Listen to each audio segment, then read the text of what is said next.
Bonjour à tous, j'espère que vous allez bien. Cela fait un petit moment qu'on ne s'était pas eu et puis je trouvais ce moyen plutôt pratique pour venir vous retrouver chez vous, assis tranquillement sur vos canapés, devant vos ordinateurs, sur vos tablettes, sur vos téléphones ou sur vos ordinateurs. Voilà, en tout cas, merci à ceux qui m'ont déjà contacté. J'espère que vous allez bien, que vos familles vont bien.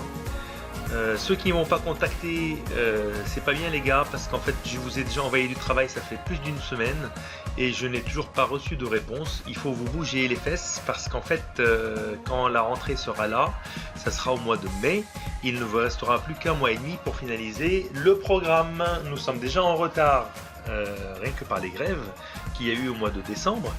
Il ne faut pas aggraver votre cas sachant que vous avez un bac à passer. Donc les CCF arriveront fin juin et elles vont tourner autour des dérivés et on n'en est pas encore là. Donc là, on va travailler rapidement sur les logarithmes et les exponentielles et on attaquera par la suite les dérivés. Pour ceux qui sont en BTS et à qui j'ai donné le travail sur les logarithmes, pareil, il faut qu'on aille vite, qu'on finalise les logarithmes, les exponentielles et qu'on passe à la suite. Donc je rappelle et je précise que ceci n'est pas un cours, je vous ai envoyé une approche sur les logarithmes, c'est pour vous... c'est un moyen d'appréhender ce cours et de l'aborder avec un côté un petit peu ludique par le biais des exercices. Donc même il y en a parmi vous qui m'ont contacté et il y en a très peu qui m'ont contacté jusque là. En tout cas de la semaine B, j'ai à peine eu trois personnes qui m'ont contacté. Sur 24, c'est pas beaucoup, alors que la semaine A, ils sont déjà 4 ou 5 déjà à m'avoir contacté. Donc les gars, faut se bouger. Pour les BTS, nickel, on avait déjà commencé, on a déjà fait une page et demie ensemble, ben maintenant il faut continuer. Donc le but de cette vidéo, c'est de pouvoir vous lancer. Je la diviserai en deux parties. Et donc la première partie, ben, on va l'attaquer ensemble. Et comme j'ai dit, il n'y a pas besoin du cours. Le cours ne vous servirait à rien, puisque de toute façon, ça servira à rien. Alors, on attaque les fonctions logarithmes. Donc, qu'est-ce que la fonction logarithme népérien? Pour ceux qui me disent, Monsieur Aleter, à quoi ça va nous servir? Ben, tout simplement, c'est avec la fonction logarithme ou l'exponentielle qu'on a créé les petites soupapes qu'il y a dans votre moteur. Donc, la forme de la soupape, comme ça, quand elle descend comme ça c'est la forme du logarithme. Donc ça, le logarithme, il est en fait pour vous, il est de cette forme-là. Et puis quand on le colle de part et d'autre, quand on le duplique, quand on le fait de façon symétrique, ça fait un entonnoir qui descend comme ça. Et en fait, c'est la forme de la soupape. À l'inverse, la tour Eiffel aussi est calée ou sur les logarithmes ou sur les exponentielles. Voilà, ça dépend comment on se positionne, mais ça a été positionné là-dessus, quoi. D'accord? Alors, le logarithme népérien. Donc, on nous demande repérer la touche de la calculatrice permettant d'accéder à la fonction ln. Alors, sur vos Casio ou sur vos Texas Instruments, la touche ln est bien présente, mais aujourd'hui, je vais vous proposer autre chose. On ne va pas utiliser la calculatrice, on va utiliser GeoGebra. On va utiliser GeoGebra et on va voir avec GeoGebra ce qu'on peut faire. Du coup, c'est en ligne pour ceux qui n'ont pas leur calculatrice avec eux. Pour ceux qui sont partis en déplacement qui n'ont pas leur calculatrice. Pour ceux qui ne les ont toujours pas achetés, on va travailler sur GeoGebra. C'est gratuit, c'est en ligne et tout le monde peut l'avoir. Ou sur son téléphone par le biais d'applications que vous pouvez installer ou sur son ordinateur. Et vous pouvez aller sur geogebra.org. Là-dessus, et là-dessus vous avez bien sûr la possibilité de démarrer le graphique, d'accord? Donc quand vous démarrez le graphique, vous allez accéder à la possibilité ici, donc sur le côté gauche, en utilisant la calculatrice, donc l'algèbre ou la zone de saisie. Genre si je tape ici 1 plus 1, ça me donne 2, 2 plus 2, ça me donne 4, mais je peux descendre aussi dans la zone qui est tout en bas et taper ici 1 plus 1, pareil, égal à 2, et 2 plus 2 égale à 4. Pardon, je reviens en arrière. Voilà, et 2 plus 2 égale à 4. Voilà, tout va bien. Mais aussi, donc tout en bas, quand je suis dans la partie basse de mon écran, donc dans le volet en bas, j'ai le 1, 2, 3. J'ai le fx. Le fx, c'est l'accès aux fonctions sinus, cosinus, tangente, intégrale pour les BTS. Et je reviens par ici. Le logarithme népérien, le logarithme décimal que vous verrez à la fin de cette approche, et l'exponentielle. Et la racine carrée. Enfin, la racine énième ici. Donc, ici, tout simplement, il suffit que je tape, par exemple, donc que je prenne ici une nouvelle ligne vide, et je tape ln de quelque chose. Donc, en fait, ce qui se passe, on me demande de calculer, vérifier que le résultat du calcul ln5, appelé logarithme népérien du 5, est égal à 1,609 arrondi à 10-3. Alors, je vais mettre les deux écrans l'un à côté de l'autre, les deux, voilà, interfaces, et je vais taper ici ln de 5, voilà, et je fais entrer quand même. Donc ln de 5 arrondi à 3 chiffres après la virgule, je m'arrête au 9. Et après le 9, c'est un 4. Donc 9,4, on va dire qu'on va l'arrondir à 9. 9,6, on l'aurait transformé en 10. Donc là, on va s'arrêter à 1,609, ce qui correspond effectivement à ce qui est écrit ici, ln de 5 égale à 1,609. Alors, après pour la question B, 1B, complétez le tableau suivant lorsque cela est possible. Donc on vous demande quand c'est possible. Cela voudrait peut-être dire qu'il pourrait y avoir une impossibilité. Bon, on arrondira au centième, ça veut dire on arrondira à 2 chiffres après la virgule. Donc on arrondit au centième. Alors, ln de x, x est égal à moins 15. Je viens ici, je tape ln. Alors je peux le taper directement au clavier, ln, et j'ouvre la parenthèse. Je tape moins 15 et je tape entrée. Il me dit non défini. Donc, cela ne serait peut-être pas possible. Attendez, je vais essayer quand même. ln2 moins 6. Je fais entrer. Lui, il se pose encore des questions. Et là, quand je tape entrée, il me dit non défini. Donc, effectivement, ça serait peut-être impossible. Je vais taper ici impossible. ln2 moins 6, impossible. Je vous laisse voir ln2 moins 1. Qu'est-ce que ça donne? Et ln2 0. Alors, je tape ici ln2 0. Alors, entrée. Et là, ça me donne quoi? Moins l'infini. Ça veut dire que c'est un chiffre qui est infiniment négatif. D'accord? Donc, c'est comme si j'allais vers l'infini positif. Ça veut dire que je vais vers les milliards de milliards de milliards de milliards de milliards de tonnerres de Brest. Infiniment négatif, c'est les moins milliards de milliards de milliards de milliards de milliards de tonnerres de Brest. D'accord? Donc ici, je mettrai à 0. Alors, votre calculatrice Casio vous dira que erreur de calcul, elle ne vous dira pas quelle est la valeur. Les Texas Instruments vous mettront moins l'infini comme GeoGebra. En fait, mais moins l'infini, ce n'est pas une valeur, d'accord? Ça indique tout simplement que c'est vers l'infini, moins l'infini, mais on ne sait pas quelle est la valeur, d'accord? Donc vous pourrez ici mettre ou impossible, d'accord? Ou vous mettez moins impossible, ou vous mettez ici moins infini. Voilà, et donc moi je vais mettre moins, et là je vais rajouter insertion, un symbole, et je vais prendre l'infini, il est où, je l'avais tout à l'heure, infini. Voilà.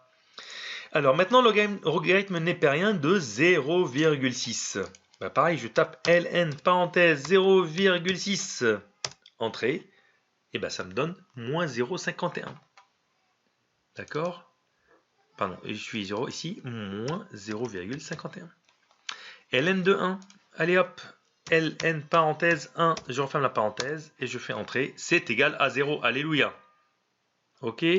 Bon voilà, je vous laisse terminer jusqu'à 30. Tiens, ln de 30, ça donne combien? 3,40. D'accord? Je vous laisse taper tout le reste. Alors, pour quelle valeur du tableau le logarithme népérien n'est pas possible? C'est là où vous avez mis impossible. D'accord? Donc, je vous donne la réponse. Pour le moins 1, c'est également impossible.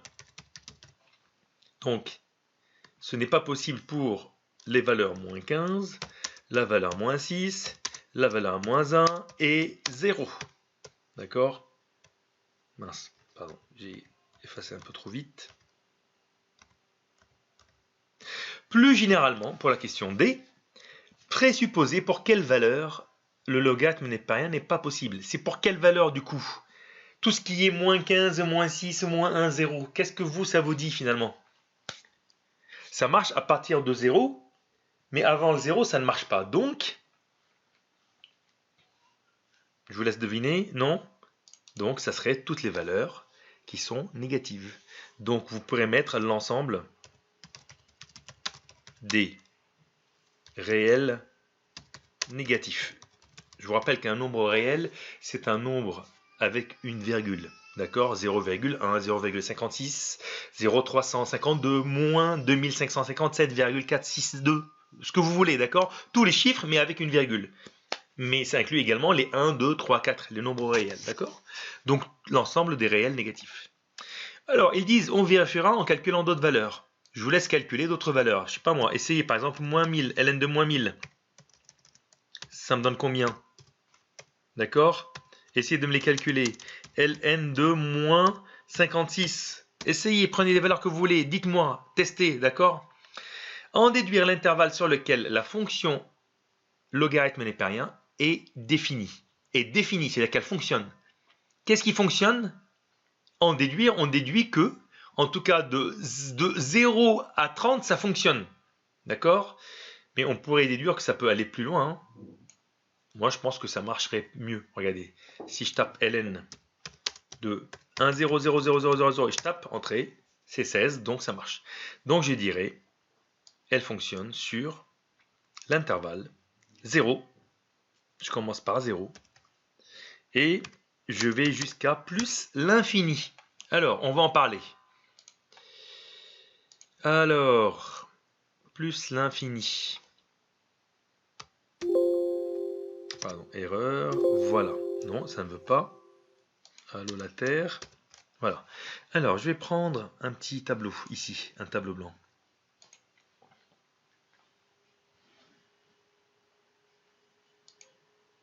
Alors, admettons, vous dans votre classe, vous avez quelqu'un qui a peut-être 17 ans.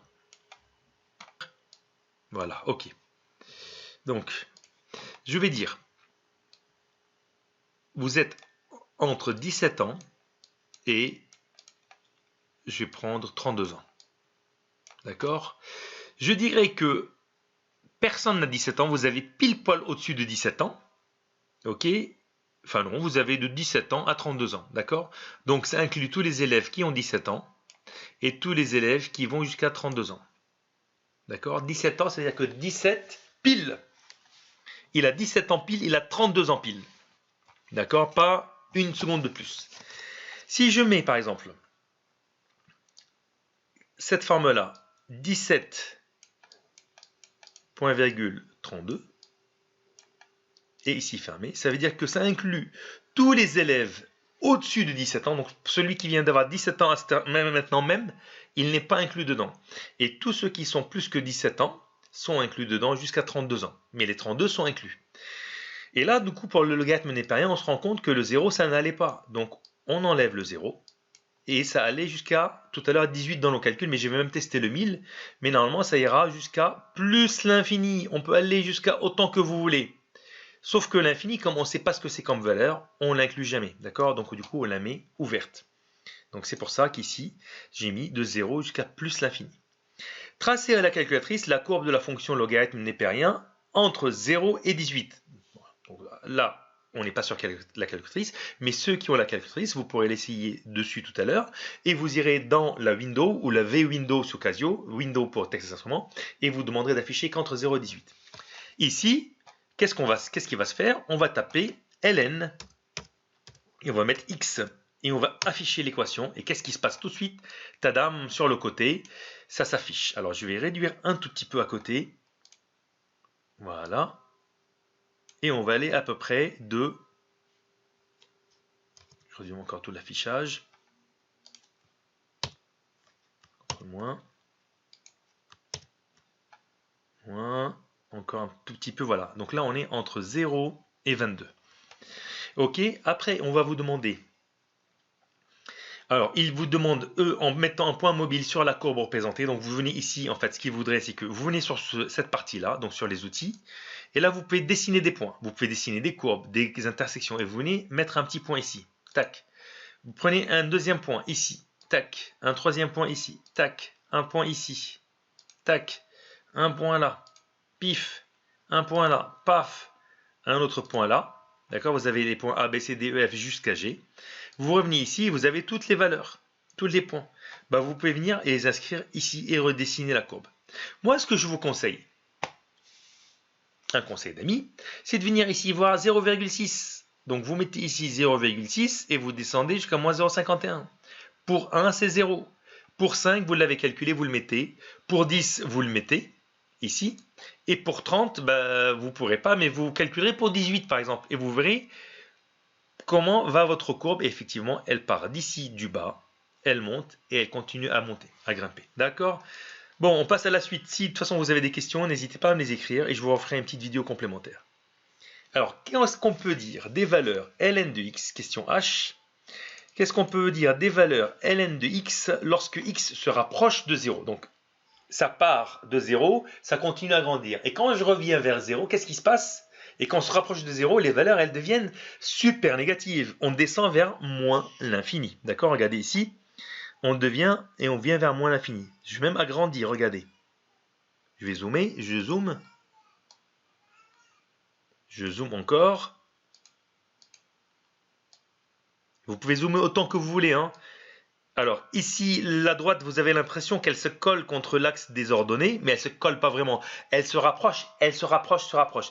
Et plus vous allez zoomer, plus elle se rapproche encore, elle se rapproche encore. Parce qu'en fait, elle va vers moins l'infini, mais sans jamais atteindre quoi que ce soit. Elle ira toujours aussi loin qu'on pourra, mais on ne sait pas combien. D'accord? Ça, c'est le mystère de la vie. Donc, qu'est-ce qu'on peut dire? Donc, ln de x tend vers moins l'infini. D'accord? Est-ce que c'est clair pour tout le monde? Si ce n'est pas clair, n'hésitez pas à revenir vers moi. J'espère pouvoir vous faire une petite conférence en ligne et vous avoir tous avec moi en conférence call, en visioconférence. Mais ça sera pour la semaine prochaine et on verra ce qu'on fera à ce moment-là. D'accord? Je vous donnerai rendez-vous et j'espère que vous serez tous au rendez-vous. Voilà. Est-il possible de trouver une très grande valeur A négative qui ne puisse pas être atteinte ou dépassée? Là, vous allez descendre, descendre, descendre. Et bien, vous allez toujours descendre. Il y aura toujours un négatif qui sera là. Donc non, on ne pourra pas. D'accord?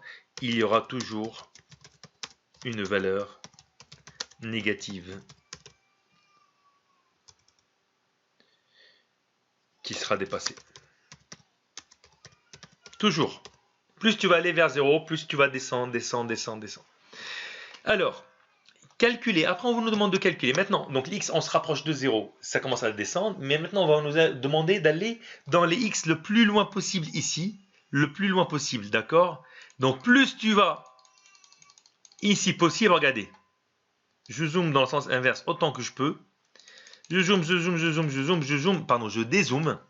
Je dézoome à 120, 140, 200. C'est toujours en train de monter. On ne le voit presque pas, mais c'est toujours en train de monter. Et ça continuera à monter, je pense, toute sa vie. Voilà. Donc là, je vous ai lancé. Je vous propose de continuer à taper les valeurs et de voir. Alors ici, quand on va vous demander la variation, donc ici, vous allez mettre de 0 à 18. Donc ça, vous l'avez déjà vu l'année dernière, les terminales avec moi. Ou avec Monsieur Tam. Et vous allez dire, est-ce que c'est en train de... Comment ça varie? Est-ce que ça croît ou ça décroît? Plus ça agrandit, plus les valeurs. Voilà, je vous laisse faire. Je vous laisse faire vos calculs. Comme je vous ai expliqué pour les terminales, vous ne faites pas la partie 2 pour le moment. Et vous allez aller à la partie 3. D'accord? Et vous allez faire les calculs. Sur la partie 3, je vous laisse faire. Je reviendrai vers vous avec une deuxième vidéo si vous avez des questions. À très bientôt.